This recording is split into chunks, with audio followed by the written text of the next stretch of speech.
It is 4:30 in the morning. You're suddenly awakened, half in a dream, wondering what's going on. You hear a loud bong, a signal that you've come used to in the past week since you arrived. And everyone else is roused up from their sleep. And you hear guards knocking on the door. Wake up, get out right now, time to shower. So everyone is gotten out of bed. You don't have time to eat breakfast. You might be offered a little bit of coffee, but no food or anything of that substance. It may be cold outside in the winter, maybe summer, who knows, but it's very early in the morning. And now you know that you have to go and take a public shower. So you all women go into the separate lines, and men go into separate lines, and they go into public showers. They strip their clothes off, and they don't have any decency, no modesty. Then when you finish with that activity, you have to get ready to go to work. When I say work, you work 11 hours a day, especially in the summer, maybe 10 hours in the winter when it's a little bit darker. But you work all day until you drop. Very little food, very little substance of water. You may hear the melody of a viola playing in the background. Predominantly women, some people in an orchestra that you may have known in a local community. You recognize some of the melodies, some of them you don't recognize, and they just play as somber callings and whispers in the wind, while all the men work continuously, all the women work continuously. They are forced into carpentry and trades that they were not accustomed to. And this goes on and goes on. And they wonder in what they're building. They wonder what they're assembling. And pretty soon you see in the distance smokestacks billowing up smoke. And you know whatever you were working on as far as raising the walls, the foundation, whatever you need to do, whatever you were told to do by the soldiers with armed rifles in your back. A lot of people did not move as quickly as they should have, and they were shot on the spot. So then the people were conditioned to shower at regular times. So they said, congratulations, you've built a new state-of-the-art shower. So you can go in, you can take as long as you want to, plenty of hot water. So the people went into there. They took their clothes off like they did before. Nothing to fear, right? They saw the shower heads overhead. And then all of a sudden the doors closed and they were bolted on the outside. People started looking around. Yes, little girls screaming to their mothers what to do. Little boys screaming to their fathers what to do. Young and old, separate groups. And then toxic cyanide and gas comes out of these shower heads, not water for cleansing, but gas that leads these people to the death. What am I talking about today? Welcome to Torah Watchman. I'm talking about Auschwitz, yes. International Holocaust Memorial Day appears in our calendar every January 27th. It is usually around the 15th or 16th of Shabbat. I've prepared a documentary for you. It's full of statistics and facts, but I will try to speak to the key points here.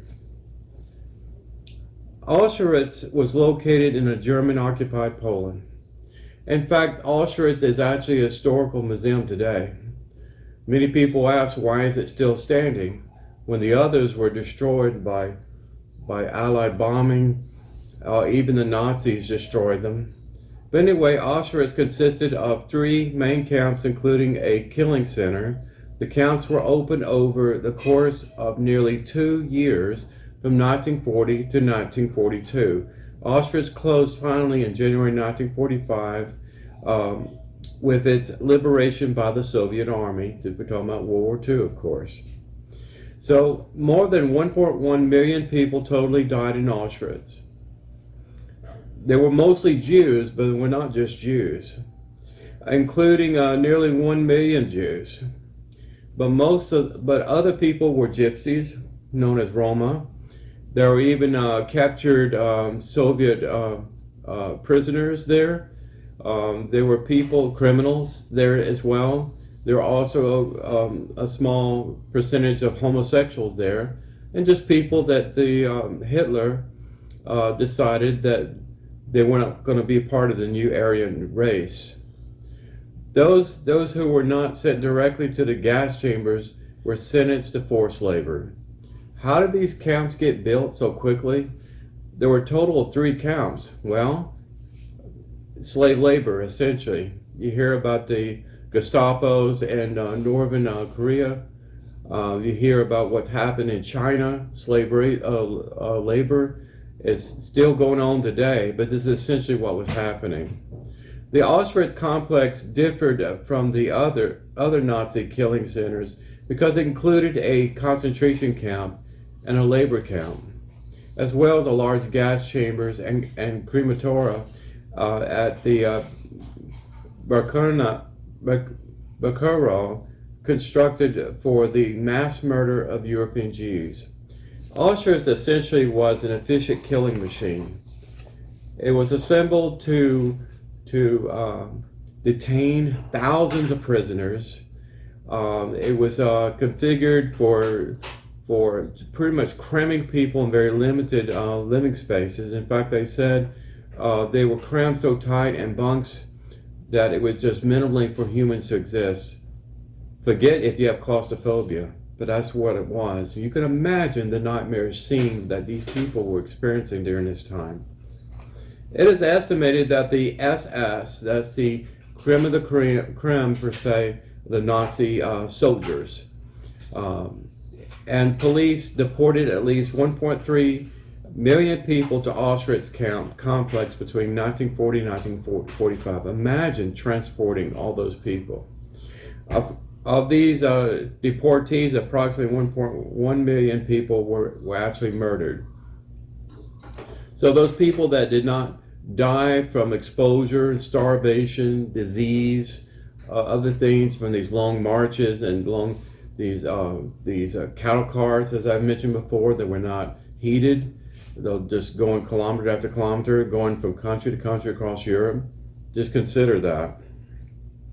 The best estimates of the number of victims at Auschwitz camp complex, including the killing center at Auschwitz-Birkenau, between 1940 and 1945 are Jews, approximately 1 million, a little bit more, deported to Auschwitz.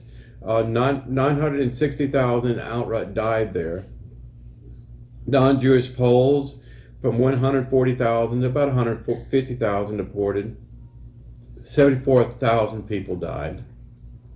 The Gypsies, 23,000 deported, 22,000 died. Hitler especially did not like Gypsies because they were multiracial. Soviet prisoners of war, 15,000 deported and died. Other nationalities, when Hitler discriminated, he went across the gamut, across the spectrum. The other nationalities, 25,000 deported, 10,000 to 15,000 died. In some cases, this amounted to a genocide of a people. During the Holocaust, concentration camp prisoners received tattoos only at one location, Auschwitz. Incoming prisoners were assigned, these were identification markers, a camp serial number which was sewn into the prison uniforms as well. Only those prisoners selected for work were selected serial numbers. So it was considered to be a good fortune that you were registered with the SS, because you were assigned to official work assignments, okay? That you would not be thrown away as expendable human beings were, in most cases, in gas chambers or shot. Those prisoners were sent directly to the gas chambers that did not have these identification marks. Moving forward, Auschwitz I, the main camp, was the first camp established by the Auschwitz, apologize for my mispronunciation in German, construction began in April of 1940 in an abandoned Polish army barracks in a suburb of the city. So a lot of these structures that were named Auschwitz were actually previous structures, like here in this case, army barracks. So when the German forces moved in and invaded these cities one by one, they took over all the military hardware and all the resources and buildings, even churches and things of that nature, and farms. The SS authorities continuously used prisoners for forced labor to expand the camp. So during the first year of the camp's existence, the SS and police cleared a zone of approximately 40 square kilometers as a development zone reserved for the exclusive use of the camp. So on May 20th, 1940, the first prisoners arrived at Auschwitz. Leading up to this effort, Jews were gradually, this did not happen just overnight. They were first kicked out of their homes and put in places known as ghettos. Yes, that's where the word ghetto originated from, is in Holocaust, Germany and Poland, Hungary, and other nations there in Europe in the 1940s. So when they were put into these ghettos, the SS would build huge walls to block them in so they couldn't escape. And then eventually they were loaded up in trains and as cargo and brought to these death camps like Auschwitz. So the SS has selected them from the Sachsenhausen concentration camp outside of Berlin. There were a lot of sub-camps as well that were part of the Auschwitz mission statement. Hitler's essentially final solution to wipe out the Jews. Less than a month later, June 14, German authorities in occupied Poland deported 728 Polish prisoners from a prison in Tarnow to Auschwitz. This was the first of many transports of Poles to the Auschwitz camp. Now, there's a lot of information here, and I wish I had time to detail it with you. If you've watched the movie Schindler's List, it's actually based on a true story. I mean, it's pretty much, this is like the script of the movie. I will share the source of this information when I finish. At Auschwitz, SS physicians carried out medical experiments in a hospital. Barrack Block 10, you don't want to be caught there.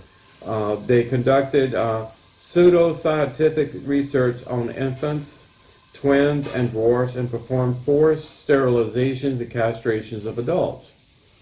The best known of these physicians was SS Captain Dr. Joseph Mengele. You've heard that name. It's very, very nefarious. If you look up the face of the evil, it was that man.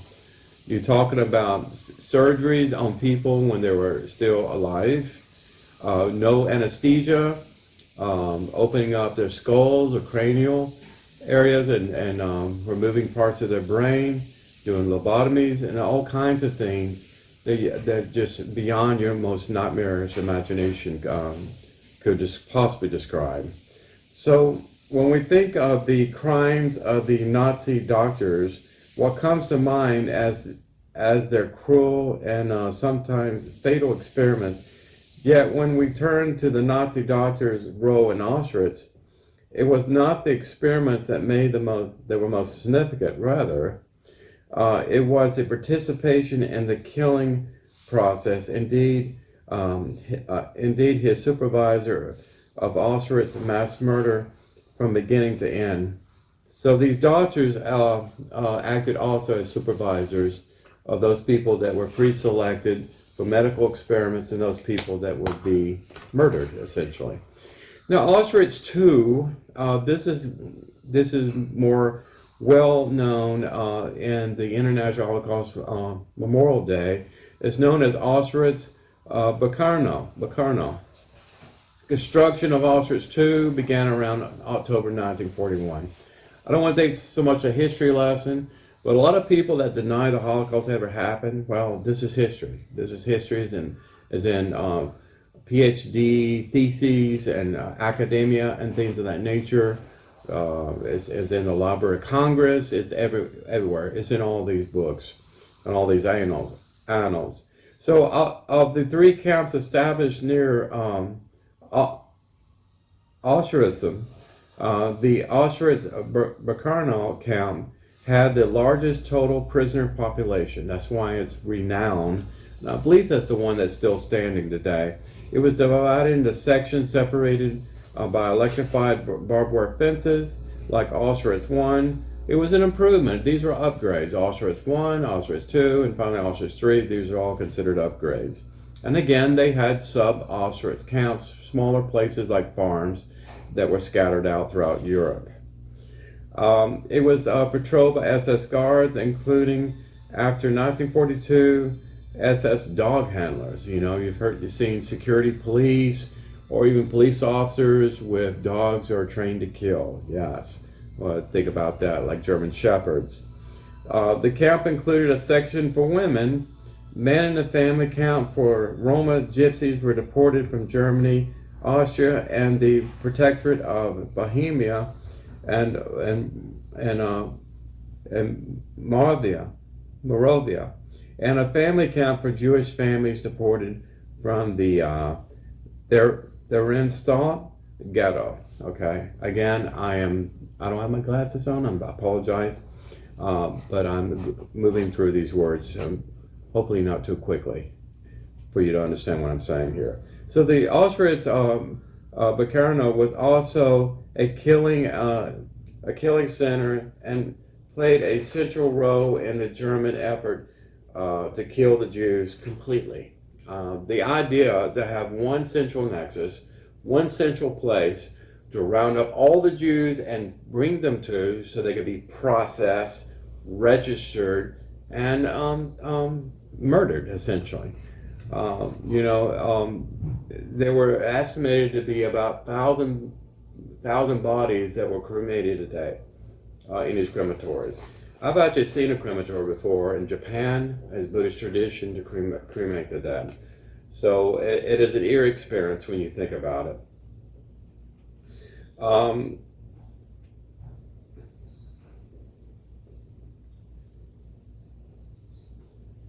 So moving forward here, we have spoken about Auschwitz I and Auschwitz II.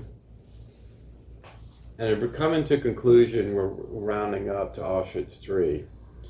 So during the first half of 1942, Auschwitz, SS moved the gassing operation to Auschwitz-Birkenau. Again, that's the most predominant detainment center there, by converting 2 farmhouses just outside the camp's fence into gas chambers. These gassing facilities soon proved inadequate for the task of murdering large groups of people, Jewish deportees being sent to Auschwitz. Again, they wanted to move them in quickly, kill them, process them, and then remove the evidence. So between March and June of 1943, 4 large crematoria were built within the Auschwitz-Birkenau Center, each with a gas chamber, a disrobing area, and a crematory ovens. Okay, gassing ceased at bunkers 1 and bunker 2, and at the crematoria when crematory 2 through 5 went online. It's not really germane. It is when it's not. This is Hungary's Jews. Hungary is pretty much decimated, the Jewish population, by 1944. So gassing of the newly arrived transport ceased at Auschwitz by early 1944. We're getting toward the conclusion of the war. It became, even in Germany, even among Nazis there, it became problematic, because word was getting out that they were cremating thousands and thousands of people at these places. Even the German civilians, they were told one thing was happening when something in secret was happening altogether. Not even mentioning the evil medical experiments that was happening. So, of the list of deportations, I'll just give you a few. Poland, 300,000 souls were deported from Poland. 69,000 souls from France. Netherlands, 60,000. Greece, 55,000. Bohemia, Moravia, 46,000. Belgium, 25,000. Yugoslavia, 10,000. Italy, 7,500, when Mussolini was going on there. I guess he delivered Jews to Hitler. Norway, 690. And there were other people too. So these are mass deportations of prisoners from all these nations that they were pretty much that were invaded by the SS army of Hitler. Now, most interesting here is the prisoner revolt of Auschwitz, and I want to bring attention to a young lady that was, I think, just absolute hero. I like heroic stories here. On October 7th, 1944, several hundred prisoners assigned to the crematorium 4 at Auschwitz-Birkenau, this is the upgraded crematorium, larger capacity, rebelled after learning that they were going to be killed. Again, even the Jews that were built on these building projects did not. You literally had a group of registered Jews with the numbers, the IDs on the left arm, that were building something that to kill other Jews in the same camp area, and they did not realize until the end what was actually happening. Believe it or not, they were not allowed to know too much. So there was a big revolt here. And then the prisoners used explosives smuggled into the camp by Jewish women who had been assigned to forced labor in a nearby armaments factory. So again, these prisoners were slave laborers for building projects, building barracks for SS soldiers, also building ammunition to power Hitler's war machine, essentially. Building railroad tracks and other things of that nature. So you can have a group of women supplied explosive devices for men to be able to set explosives to blow up this horrible crematorium. So the Germans crushed the vote eventually and killed almost all the prisoners involved in the rebellion. Some of them got away. The Jewish woman who smuggled the explosive into the camp was publicly hanged early in 1945. Okay, I cannot emphasize enough the role that Jewish women have played, and just being so courageous. You think about men being heroes. What about women being heroines? You know, it just amazes me. Okay, when you read these things, I don't even see a name here. I don't even know if this person was known.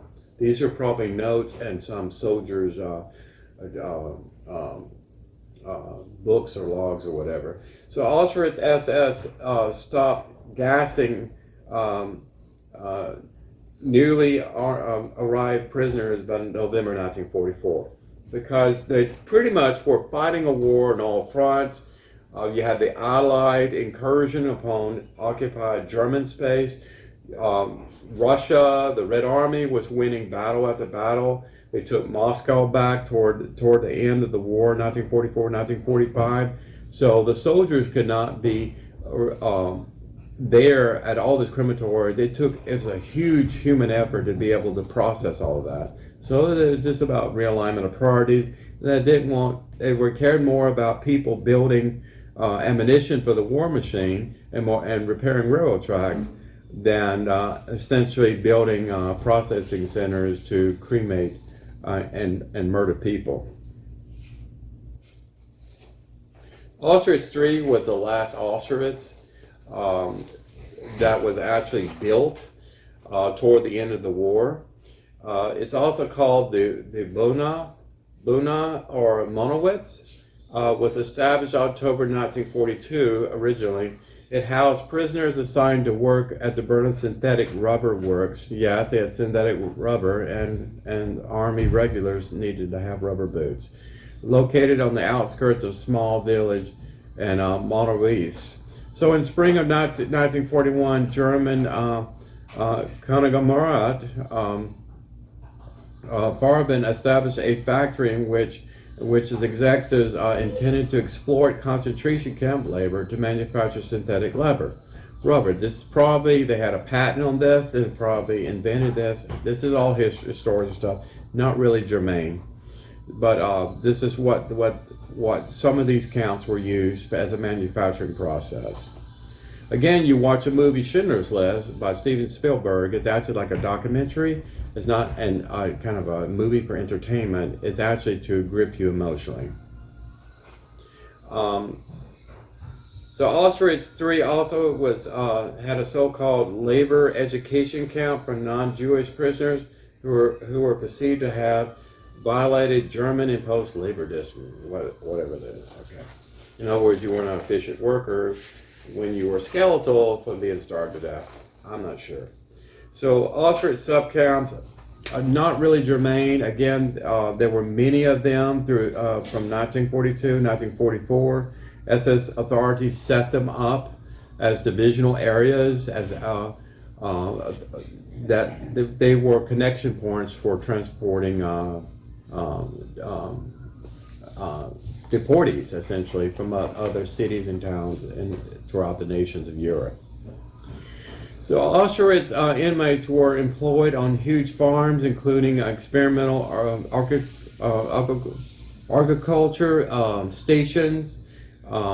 They were also forced to work in coal mines. So you think about everything you need to support an ongoing war effort. Okay. Stone quarries. You hear about prisoners, smashing rocks with sledgehammers.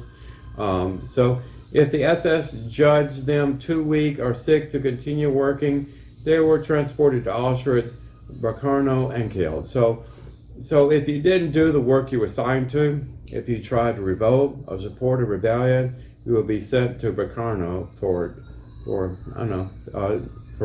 cremation, essentially. So